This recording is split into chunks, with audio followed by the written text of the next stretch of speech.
புரட்சி தலைவர் எம்ஜிஆர் அவர்களின் ரத்தத்தில் ரத்தமான உடன்பிறப்புகளே, உங்கள் அத்தனை பேருக்கும் நான் சார்ந்திருக்கிற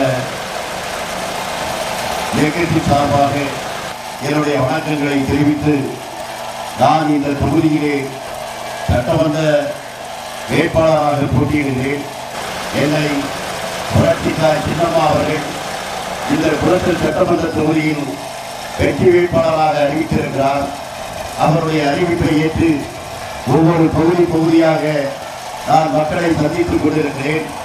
இன்றைய தினம் இந்த பகுதியிலே வந்து உங்களுடைய மத்தியில் உங்களுடைய பேராதரவை புரட்சித் தலைவருடைய இயக்கமான அனைத்து இந்திய அண்ணா திராவிட முன்னேற்ற கழகம் தலைவர்களுடைய கைகளில் சிக்கி இன்றைக்கு அழிந்து கொண்டிருக்கிறது.